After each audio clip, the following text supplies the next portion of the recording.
Gloucester Road is apparently the longest street of independent shops and businesses in the whole of Europe. And my shop is a gallery and a shop of local artwork. It's all by local artists who can bring all their work to me on foot. It's strange. It's a normally buzzing, vibrant place, and it now feels quite desolate at certain times. Yeah, it can be very, very depressing walking down there at the moment, and I'm looking forward to hopefully when things ease and restrictions lift, that as many as possible of us bounce back. And I think we'll perhaps, in hindsight, perhaps we'll look back and be a bit more grateful for local shops. So obviously the pandemic has had a big effect on room 2 on my business. We're non-essential, classified as a non-essential shop, so we haven't been able to open for a large percentage of this year. We've got a lot of essential shops near us. Zero waste shop, fruit and veg shop, bakery. So there's been a lot of people coming and supporting those shops the whole time through the COVID lockdown. So it means there's a buzz out there on Gloucester Road, even though it's a safe distance. We've got a really good, supportive community who really have, even more people I think are coming out into Gloucester Road now than they ever used to because they're working from home or furloughed. There's some have been very helpful in terms of giving you a discount, or letting you off of something, etc. Knowing that my situation, that I've been totally no income for so long. It's been very kind, very generous with certain individuals for sure. Obviously, I do talk about the situation because I'm trying to shine a light on the subjects to help others in my situation, and also I continue to help other local traders as well who have found it tough, some of them. So I always try and shop local wherever possible. So we all support each other in some way. We always have, always will. But through this crisis, especially, I think we've seen the value in each other and looking after each other.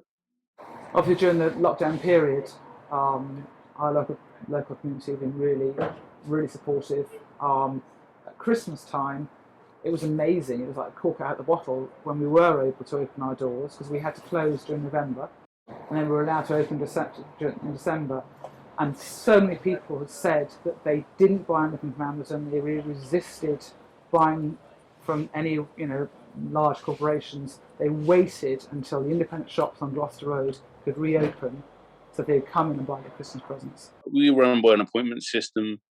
So we're starting, we're stopping, we're starting, we're stopping. We don't know. Normally, we always have about 7 months, 8 months, 9 months, sometimes up to a year waiting list, depending on demand at the shop. But we've always got a very long waiting list because we've got a lot of demand from around the country and around the world as well that people come to us for some work.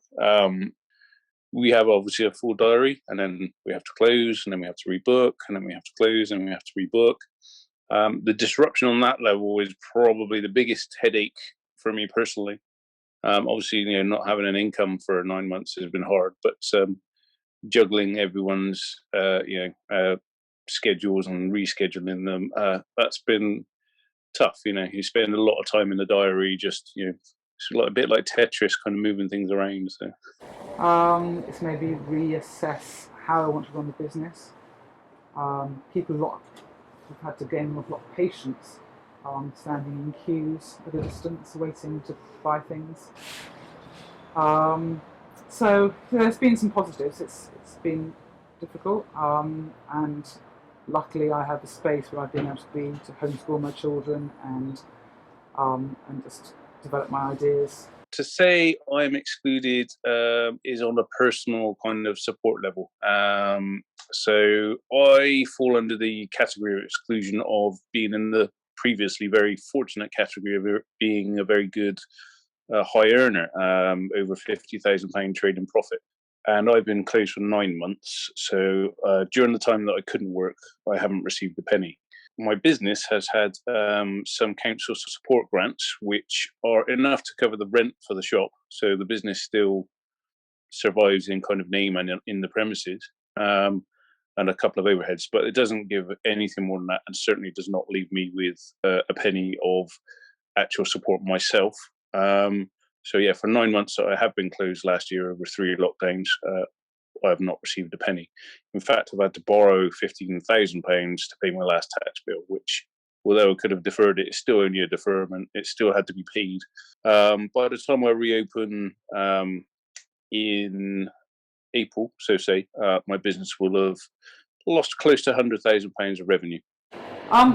It's been good actually, as far as we've had a good cash injection. I think for people who have got high rents and who haven't got tolerant landlords who have given them, maybe half their rent, or because the where I used to have my bar, I own that building, and I've just halved the rent straight away. I said to the guys who are renting it from me, look, you can't open your bar.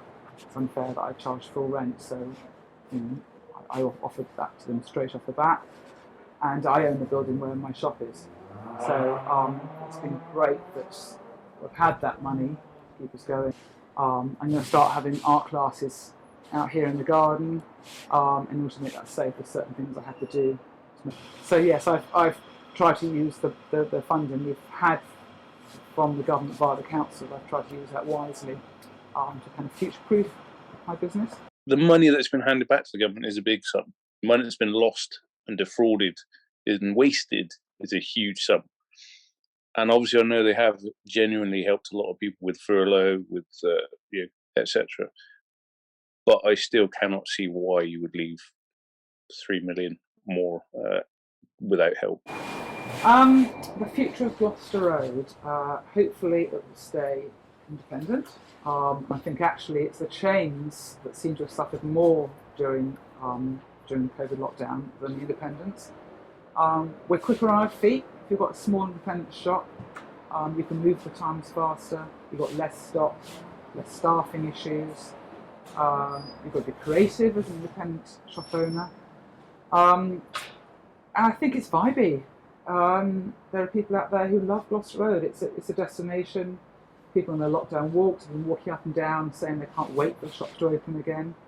Once the cafes open up and people feel safe to be able to eat and drink inside, once the bars open up, students come up Gloucester Road, and our student population is growing. All the kids who are around here, they've grown up with being able to go into their local shops and businesses and know the shopkeepers. There's that real feeling of community and having a conversation when you go into your shop. We've got a kids' shoe shop here. The bakery, Joe's Bakery, is flourishing. As I said, there's a bookshop opening up, and I think that's going to be really well supported. We've got lots of buses up and down, bringing people here, and nice wide pavements for some good social distancing. I think it's going to be fun. We don't get holiday pay, we don't get sick pay, we have to pay our own pensions, etc. We put so much more in. It's not an easy ride that people think of it, and the attitude of a lot of people that I've seen in the group have said, never again, not going to risk it.